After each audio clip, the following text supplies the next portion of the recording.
Act 36. Death becomes her.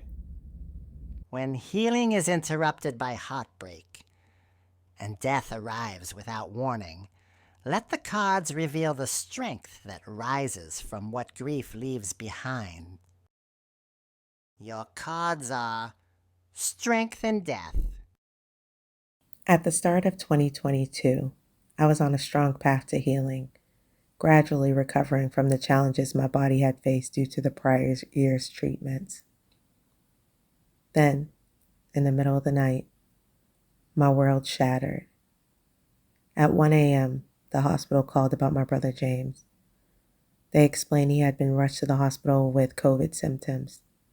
Despite their efforts, they couldn't save him. Not fully conscious, I asked them to repeat themselves, hoping I had misunderstood. But no, it was true. My brother was gone. I lay there in bed overwhelmed by grief, crying for hours. In truth, my brother had died long before this moment. Physically, he had survived, but the person he once was had been lost after a traumatic brain injury left him paralyzed from the neck down. Though he occasionally managed slight movements in his limbs, he never regained the ability to walk or fully speak. Watching him fade, his vibrant spirit and strong presence reduced to a shadow, was heartbreaking. He had been a fighter, defying death multiple times, even miraculously reviving himself once before medics could use a defibrillator. But everyone has limits, and I believe James eventually succumbed to the weight of depression and heartache.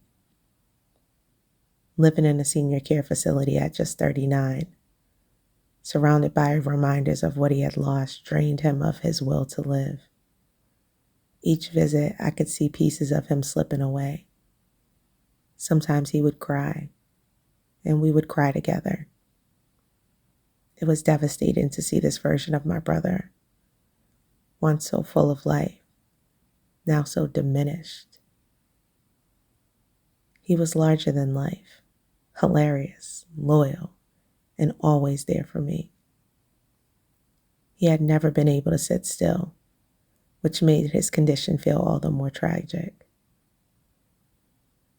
James carried many burdens, including the trauma of our uncle's murder at the hands of his father, a darkness that loomed over his entire life.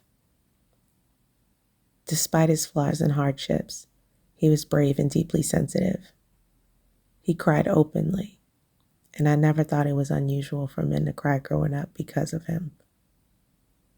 But when he wiped away those tears, you knew not to mess with him. He was fierce and unyielding when it came to protecting himself or those he loved. Above all, James was loved. I hope he knew that. I hope he felt it. Even now, as I write this, tears pouring down my face. My identity was tied to him in so many ways. While he battled his demons, I shared those battles with him. We both carried heavy burdens, but his was extraordinary. There are so many things about James that I'll never fully understand. So many layers of his pain that will forever remain hidden behind the mask he wore and the choices he made to cope with it. His death was a stark reminder to return to my roots, pray, fast, and truly live. For life is fleeting, and its end is often unpredictable.